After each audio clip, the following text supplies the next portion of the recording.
Un papa célibataire militaire sauve la fille d'une PDG d'un tyran à la fac sans connaître son identité. Gérard Dubois déplaçait les sacs de course dans ses bras, tout en regardant sa montre pour la 3e fois en 5 minutes. Le vent d'octobre fouettait le parking de la fac communautaire de Saint-Germain-en-Laye, emportant avec lui l'odeur des feuilles mortes et d'une pluie lointaine. Il avait promis à Léa d'aller chercher son ordonnance après son shift à l'entrepôt. Mais la queue à la pharmacie avait bouffé toute sa pause déjeuner. Maintenant, il avait exactement 12 minutes pour déposer les courses dans son camion et revenir chez Durand Logistique avant que son chef ne remarque qu'il avait encore rallongé sa pause. Les sacs étaient lourds, des essentiels de la semaine achetés en promo, des céréales de marque distributeur, du pain déstocké, le bœuf haché le moins cher qu'il ait pu trouver. Chaque euro comptait quand on élève une fille de 14 ans seule avec un salaire d'ouvrier d'entrepôt. Ses chaussures de sécurité résonnaient sur le bitume alors qu'il traversait la place principale de la fac, prenant le raccourci qu'il avait découvert il y a des semaines quand il avait commencé à chronométrer chaque trajet pour gagner de précieuses minutes sur ses courses. C'est alors qu'il entendit ça, le son indubitable de quelqu'un en détresse. Un sanglot étouffé, suivi d'un rire cruel. Gérard ralentit le pas alors que ses instincts, aiguisés par 3 missions en Afghanistan, se mettaient en marche. À travers la foule d'étudiants se dirigeant vers leur cours de l'après-midi, il repéra la source de l'agitation près de la fontaine qui servait de pièce maîtresse à la place. 3 jeunes hommes avaient coincé quelqu'un contre le bord de la fontaine. La victime était une jeune femme, probablement une étudiante, plaquée contre la pierre froide avec ses livres éparpillés à ses pieds. Elle portait un sweat à capuche oversize de l'équipe de France de football et un jean délavé, ses cheveux bruns tirés en une simple queue de cheval. Rien dans son apparence ne se démarquait, si ce n'est la peur dans ses yeux, alors que le plus grand des 3 hommes se penchait près d'elle, sa main posée sur le bord de la fontaine, à côté de sa tête.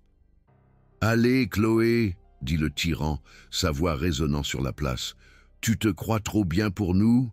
Te balader ici comme si tu étais chez toi ?»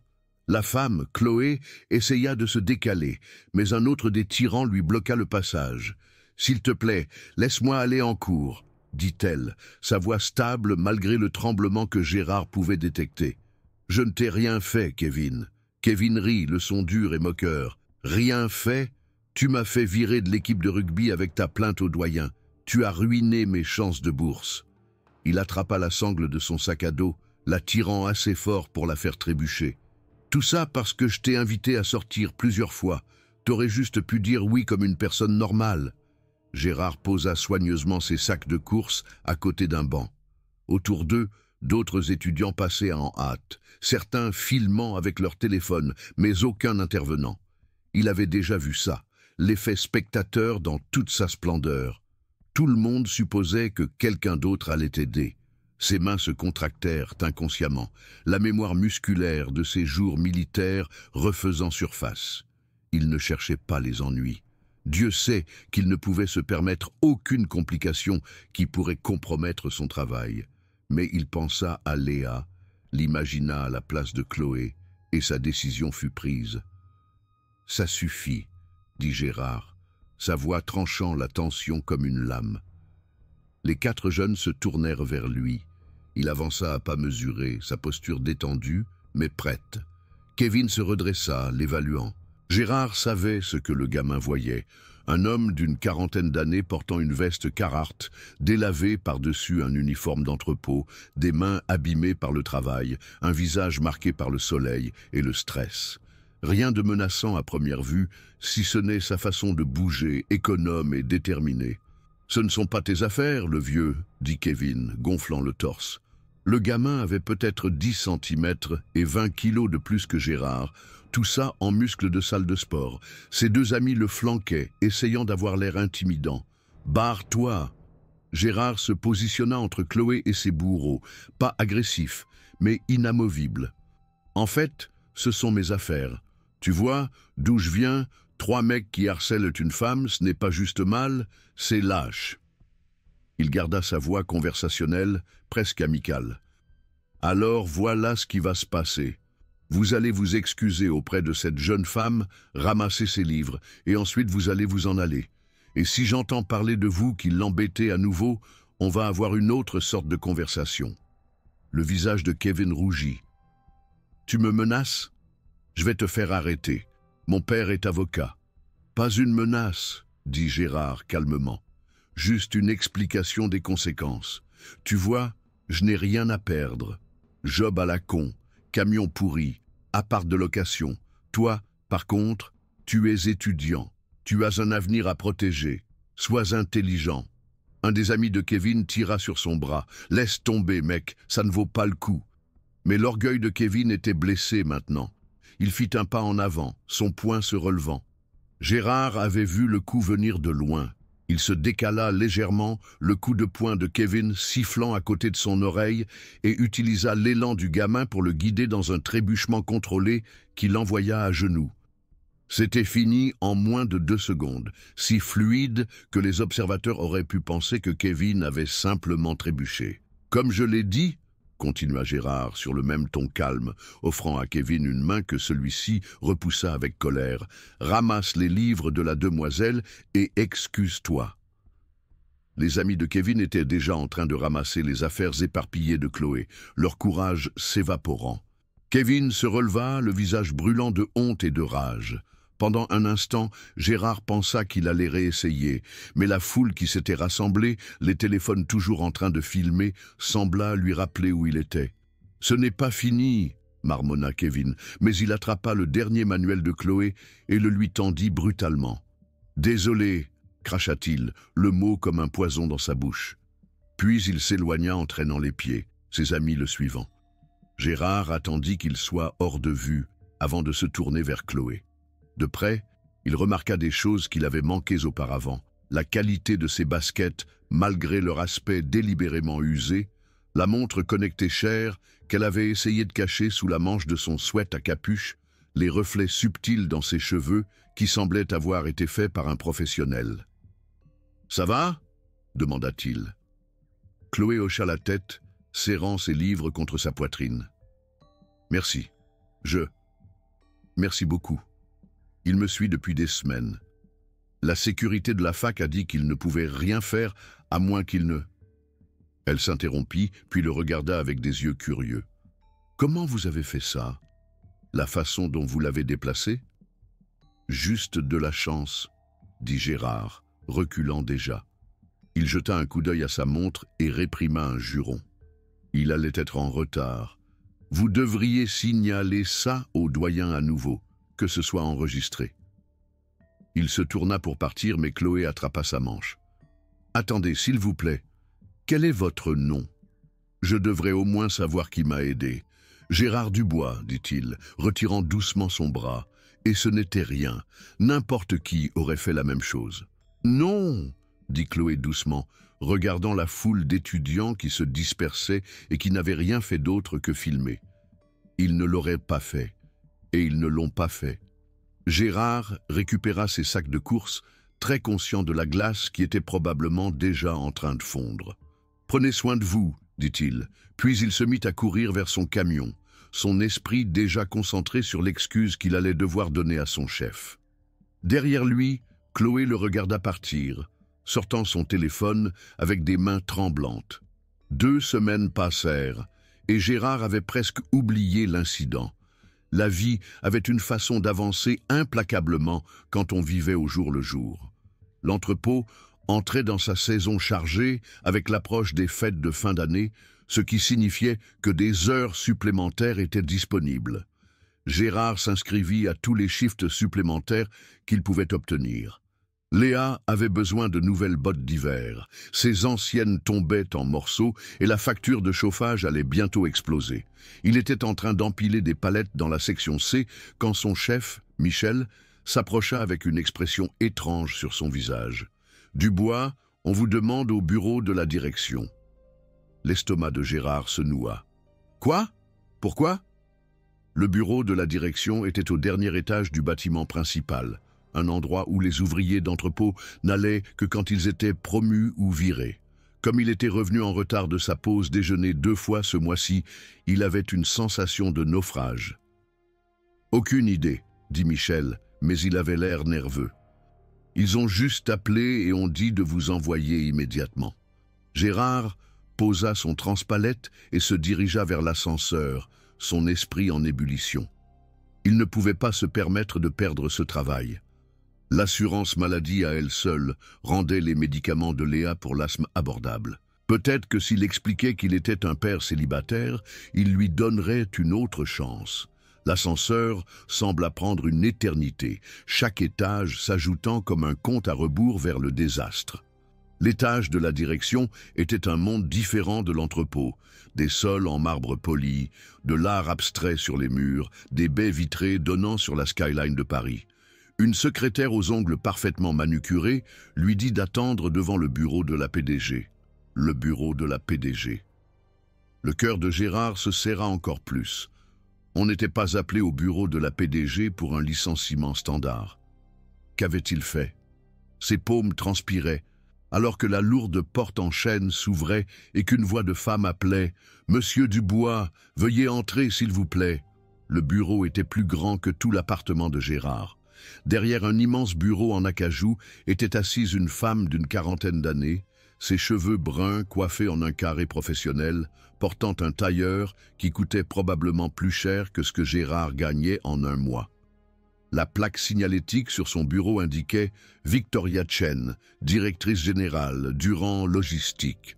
Mais l'attention de Gérard fut attirée par la jeune femme assise dans l'un des fauteuils en cuir face au bureau.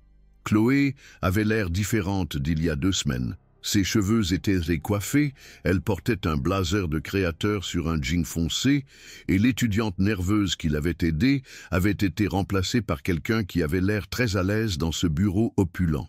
« Monsieur Dubois », dit Victoria Chen, se levant et tendant la main. « Merci d'être venu.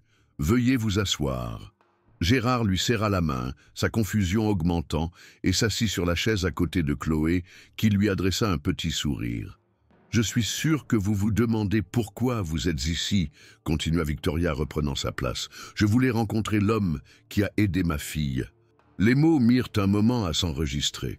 Gérard regarda entre Chloé et Victoria, voyant la ressemblance maintenant, les mêmes yeux intelligents, la même détermination dans leurs mâchoires. « Votre fille ?»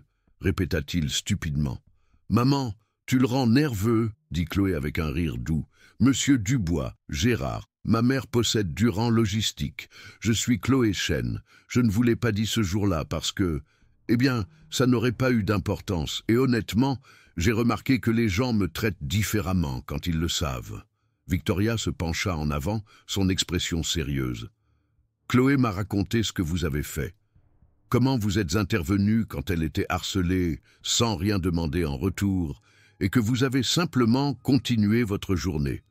Elle a dû convaincre la sécurité de la fac de lui donner les vidéos de surveillance juste pour que nous puissions vous identifier. »« Ce n'était rien, » dit Gérard, profondément mal à l'aise avec cette attention. « Vraiment, n'importe qui aurait... »« Arrêtez, » interrompit Victoria, mais pas méchamment. Ma fille est confrontée à ce harcèlement depuis des mois. Des dizaines de personnes ont été témoins de divers incidents. Vous avez été le seul à agir. Et d'après ce que j'ai appris sur vous depuis, ce n'était pas inhabituel. Vous êtes un ancien combattant, décoré de la médaille militaire, un père célibataire, et selon votre chef, l'un des employés les plus fiables de l'entrepôt, malgré les défis auxquels vous êtes confrontés. Gérard se tortilla sur sa chaise. « Madame, j'apprécie la reconnaissance, mais j'ai vraiment besoin de retourner au travail. Je ne peux pas me permettre de perdre des heures. » Victoria sourit. « Monsieur Dubois, je ne suis pas ici pour vous faire perdre votre temps ou vous embarrasser avec une gratitude excessive, bien que je sois profondément reconnaissante. Je suis ici pour vous offrir un poste dans notre division de sécurité de l'entreprise. Le salaire est le double de ce que vous gagnez à l'entrepôt, avec tous les avantages sociaux, des heures régulières qui vous permettront d'être à la maison pour votre fille et une aide à la formation si vous choisissez de suivre une formation ou une certification supplémentaire. Le nombre qu'elle mentionna fit tourner la tête de Gérard. Cela signifierait ne plus avoir à choisir entre les courses et les médicaments de Léa. Cela signifierait épargner pour ses études au lieu de prier pour des bourses. Cela signifierait dormir sans le poids constant de l'anxiété financière. Je n'ai aucune expérience en sécurité d'entreprise, réussit-il à dire. Vous avez une expérience militaire et, plus important encore, vous avez les bons instincts et le bon caractère, dit Victoria. Tout le reste peut être appris. Michel parle en termes élogieux de votre éthique de travail et de votre capacité à apprendre. Chloé se pencha en avant. « S'il vous plaît, réfléchissez-y, Gérard. Vous m'avez aidé alors que vous n'aviez rien à gagner. Laissez-nous vous aider maintenant. » Gérard pensa à Léa, pensa aux brochures des universités qu'elle avait cachées sous son lit parce qu'elle ne voulait pas le charger de rêves qu'il ne pouvait pas se permettre. « Quand est-ce que je commencerai ?» Le sourire de Victoria s'élargit. « Lundi, si vous le voulez bien. Nous devrons vous faire des costumes. Aménager votre nouveau bureau, mettre en place votre véhicule de société. » « Véhicule de société ?» La voix de Gérard se brisa légèrement. « Fait partie du package de sécurité, » dit Victoria. « On ne peut pas avoir notre chef de la sécurité de l'entrepôt qui prend le bus. » La transition ne se fit pas sans heurts. Le premier jour de Gérard dans son nouveau rôle, portant un costume qui lui paraissait encore étranger, fut accueilli avec des réactions mitigées de la part de ses anciens collègues. Certains étaient sincèrement heureux pour lui, d'autres se méfiaient de son ascension soudaine. Mais peu à peu, il les gagna en étant la même personne qu'il avait toujours été, juste dans un uniforme différent. Il connaissait leurs noms, leurs préoccupations, leurs horaires. Quand il mit en place de nouvelles mesures de sécurité, il le fit avec leur contribution, rendant leur travail plus sûr sans le rendre plus difficile. Le véhicule de société, un SUV modeste mais fiable, lui permit de conduire Léa à l'école au lieu qu'elle prenne le bus. Leurs trajets matinaux devinrent des moments précieux ensemble, remplis de ces bavardages, sur les cours, et les amis et le club de théâtre qu'elle pouvait enfin se permettre de rejoindre. « Papa, tu es différent », observa Léa un matin environ un mois après sa prise de fonction. « Différent en bien ?» demanda-t-il, la regardant dans le rétroviseur. « Ouais, tu n'as pas l'air aussi fatigué tout le temps, et tu souris plus. » Les Chen étaient devenus une partie inattendue de leur vie. Chloé commença à visiter l'entrepôt pendant ses pauses entre les cours, initialement pour suivre Gérard dans le cadre d'un projet d'entreprise, mais de plus en plus juste pour parler. Elle et Léa se rencontrèrent lors d'un barbecue familial de l'entreprise et se lièrent immédiatement d'amitié grâce à leur amour commun des podcasts de true crime et de la télé-réalité nulle. Victoria les invita pour Thanksgiving, insistant sur le fait que c'était le moins qu'elle puisse faire.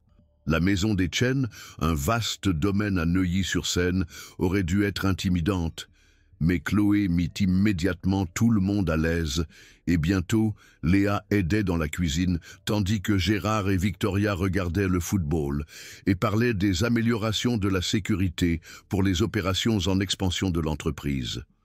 « Vous avez une fille merveilleuse », dit Victoria pendant une pause publicitaire. « Elle est remarquable, intelligente, gentille, ancrée malgré tout ce que vous avez traversé tous les deux. » « Chloé est plutôt incroyable aussi, » répondit Gérard. « La façon dont elle a géré tout ça avec Kevin, la force dont elle a fait preuve. » L'expression de Victoria s'assombrit légèrement. « La police l'a arrêtée la semaine dernière. Il la harcelait depuis votre intervention. Nous portons plainte. » Alors que l'hiver laissait place au printemps, la vie de Gérard s'installa dans un rythme qu'il n'avait jamais cru possible. Son travail dans la sécurité avait réduit le vol de 60% et la satisfaction des employés était à son plus haut niveau. Victoria commença à le mentorer dans les aspects plus larges de l'entreprise, lui suggérant d'envisager un programme de MBA. « Vous avez les instincts d'un leader », lui dit-elle. « Avec la bonne formation, vous pourriez diriger cette entreprise un jour. » Cela semblait impossible, mais là encore, il y a 6 mois, Il comptait les centimes pour les courses. L'appel arriva un mardi après-midi en avril. Chloé avait eu un accident de voiture. Quelqu'un l'avait fait sortir de la route. Gérard n'hésita pas, se précipitant à l'hôpital où il trouva Victoria se retenant à peine. « C'était Kevin », dit-elle, sa voix tremblant. « Il a payé sa caution et, Dieu, Gérard, elle aurait pu être tuée. » Chloé se rétablit complètement, mais l'incident cimenta quelque chose qui se construisait depuis des mois. Les Dubois et les Chen étaient devenus une famille. Quand Chloé obtint son diplôme ce printemps-là, Gérard et Léa étaient au premier rang à côté de Victoria. Quand elle annonça ses fiançailles avec sa petite amie Marine 1 an plus tard, elle demanda à Gérard de la conduire à l'hôtel aux côtés de sa mère. « C'est vous qui m'avez montré qu'il est normal de se défendre, » dit Chloé, « qui m'a protégé quand j'en avais le plus besoin. Vous êtes de la famille. » Au moment où Gérard fut promu directeur de la sécurité pour toutes les opérations du Grand Est, Léa était étudiante de première année à la Sorbonne, étudiant le travail social. La gamine, qui avait autrefois caché des brochures d'université, était maintenant sur la liste d'honneur du doyen, ses frais de scolarité étant couverts par le programme de formation de l'entreprise. « Papa, » dit-elle lors d'un de leurs dîners hebdomadaires, « tu te souviens quand tu disais qu'il fallait juste qu'on s'en sorte ? » « Oui, ma chérie, je me souviens.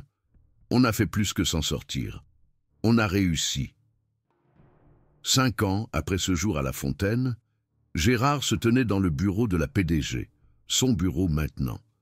Victoria avait pris du recul pour occuper un rôle de présidente, lui faisant confiance pour diriger l'entreprise qu'ils avaient construite ensemble. Il avait mis en place le partage des bénéfices pour tous les employés, une assurance maladie complète et une aide à la formation qui avait déjà aidé des dizaines d'ouvriers d'entrepôt à obtenir des diplômes. Son téléphone vibra avec un texto de Chloé. « L'adoption est passée, tu vas être grand-père !» Il sourit regardant la photo sur son bureau du mariage de Chloé. Tous ensemble, la famille qui s'était formée à partir d'un moment de choix d'aider. À travers sa fenêtre, il pouvait voir l'entrepôt en contrebas, les employés se déplaçant efficacement pendant leur shift. Il connaissait leurs noms, leurs histoires, leurs luttes. Il avait été l'un d'eux, l'était toujours à tous les égards importants. Le téléphone de son bureau sonna. « Monsieur Dubois, il y a un incident sur le parking. La sécurité demande votre présence. » Certaines choses ne changeaient jamais. Il attrapa sa veste et se dirigea vers l'ascenseur, prêt à aider. C'était ce qu'il faisait, c'était ce qu'il était. Et parfois, juste parfois, faire ce qui est juste quand on n'a rien à gagner change tout. En se dirigeant vers la situation, il pensa à ce jour d'octobre, à quel point il avait failli passer son chemin.